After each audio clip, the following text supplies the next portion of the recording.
enhanced penalties, sometimes they will actually defer to the local jurisdiction to actually bring the investigation rather than turn it over to the federal authorities, because the standards for, establishing a hate crime are so great, and that's something that a lot of lawyers are working to kind of adjust. But I think that when the penalties from prosecuting it as a local crime, if the penalty is very great and the local jurisdiction is going to prosecute it and make it maybe a death penalty case, then the federal government will actually defer to that jurisdiction to handle it first.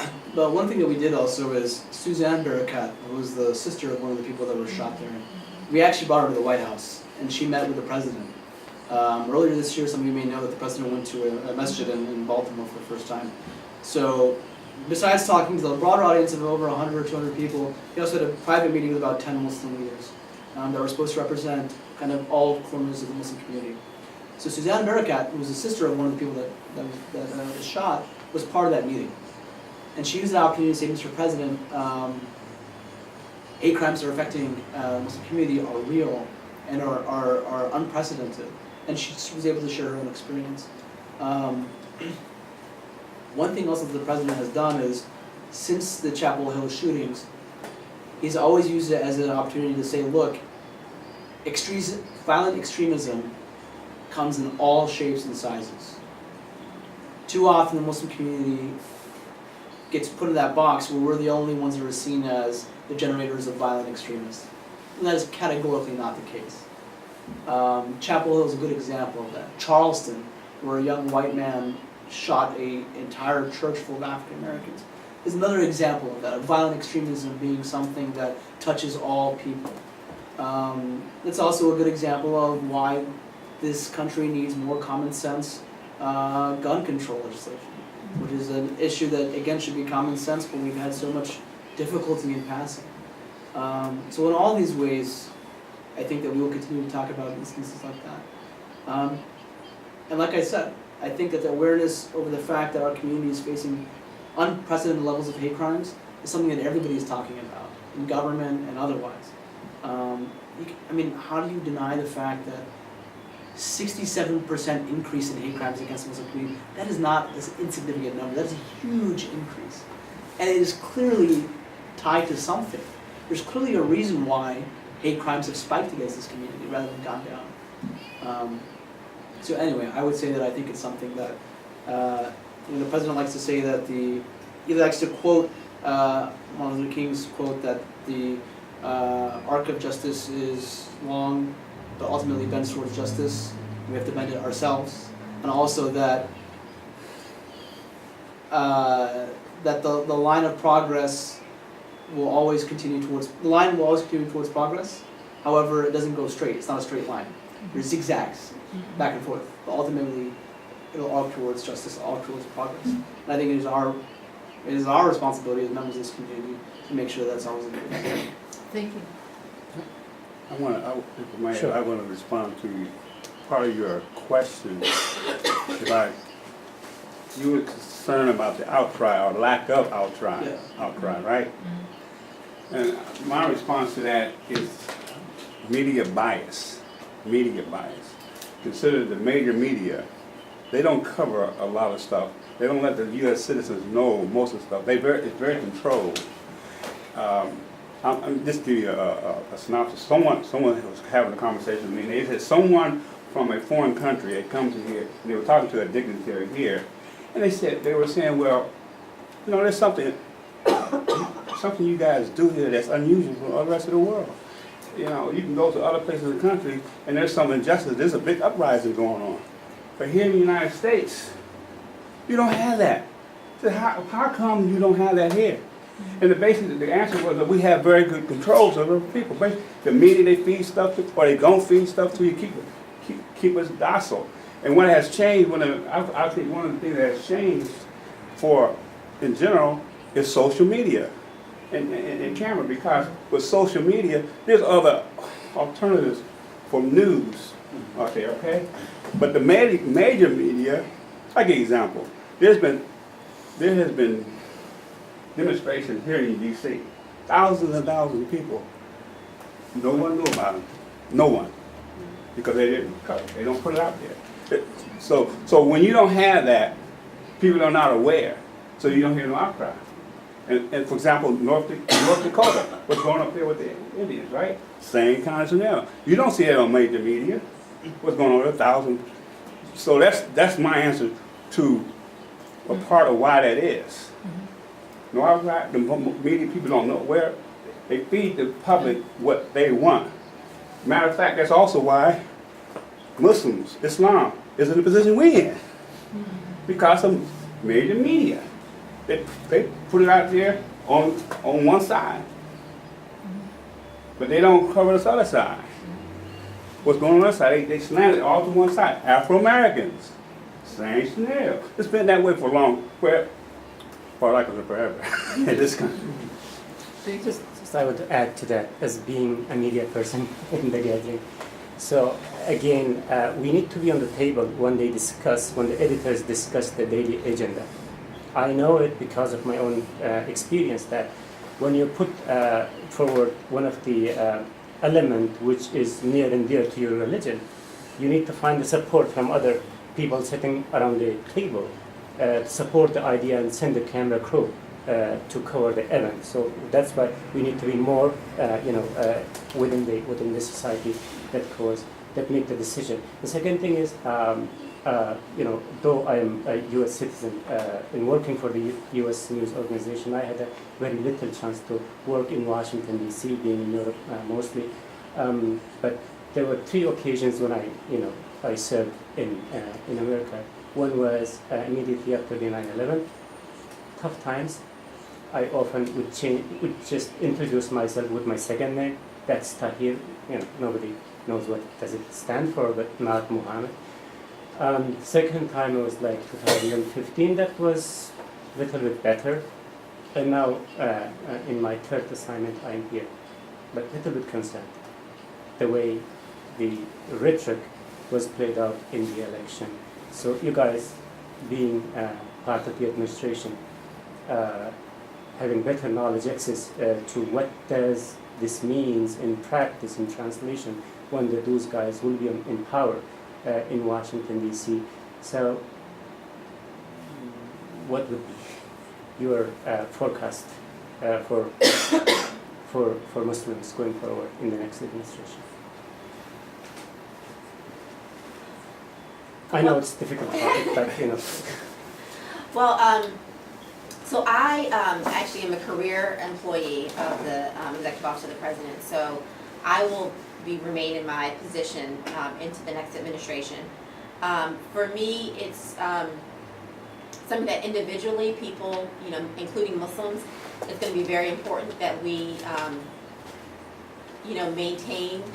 I'm going to continue being Raheemah Abdulaleem into the next administration. I'm still going to be, an African American Muslim woman who wears a hijab. That's who I am. That's my identity, and I am afforded protections under the Constitution and civil rights laws that protect me in, maintaining my employment and, being who I am. So that won't change for me individually. On a more global level, I think that it will be important for Muslims individually to work to ensure that all of the rights and protections that we're afforded are maintained, and to also actually start working even more so with people who are diverse group of allies of different races, religions, and also being vested in working with other groups on their issues.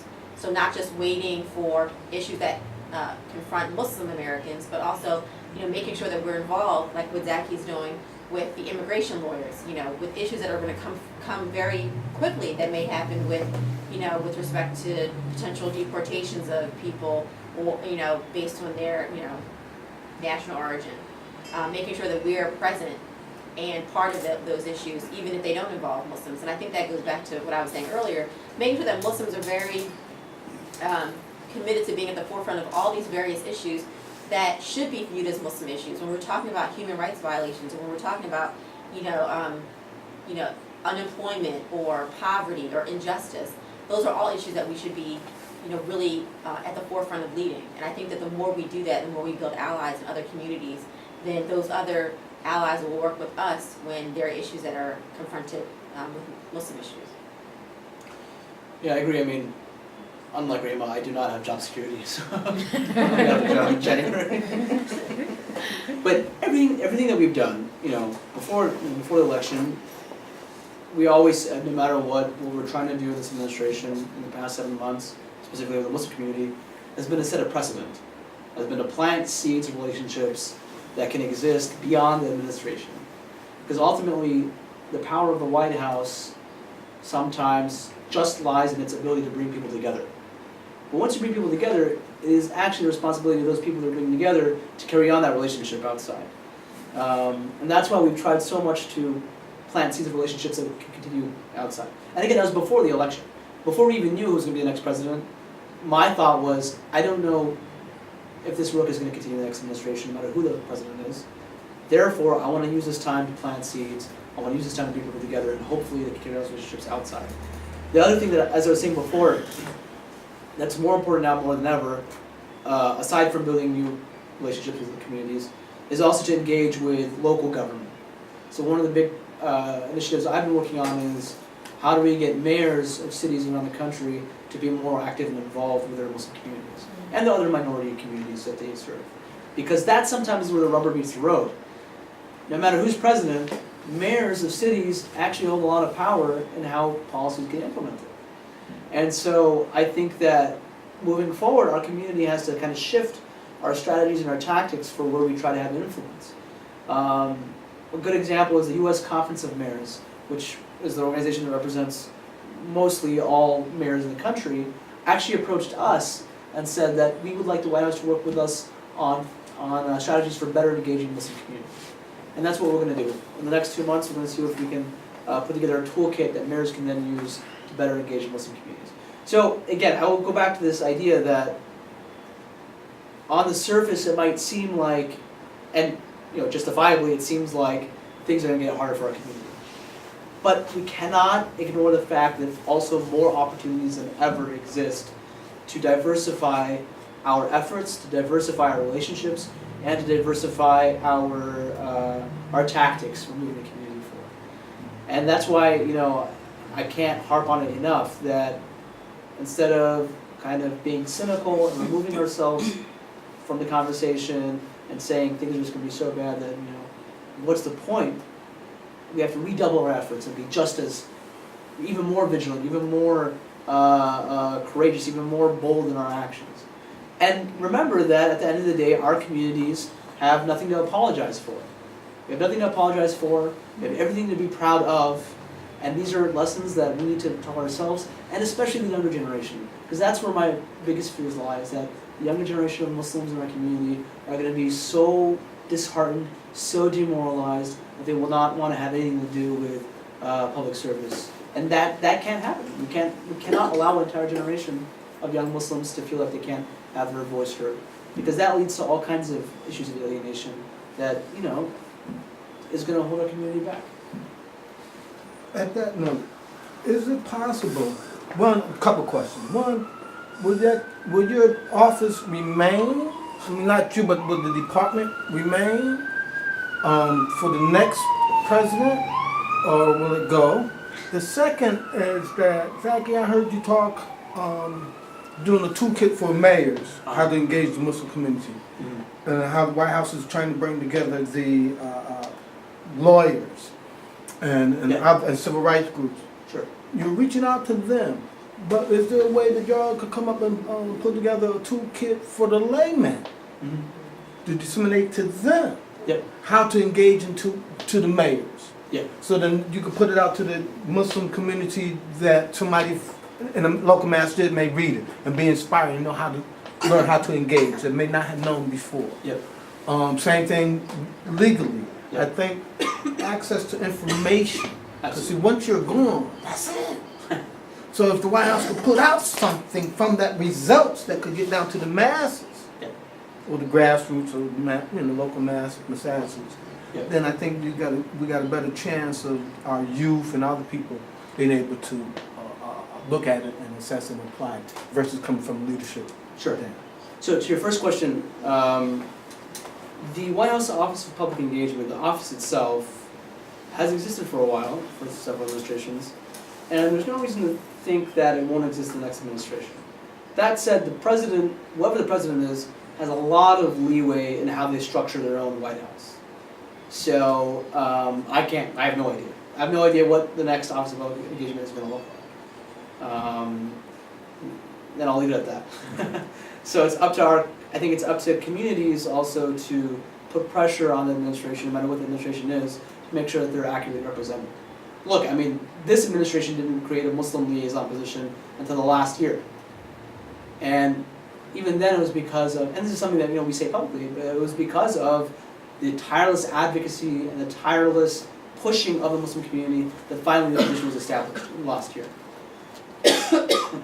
So I don't know what the next administration is going to do, obviously. They have not given us any clues. I will say that one of my jobs, and the jobs of most folks in the White House, we all created transition memos for the next administration. This was before election. Just to basically say, like, this is what we've done over the past year or so. This is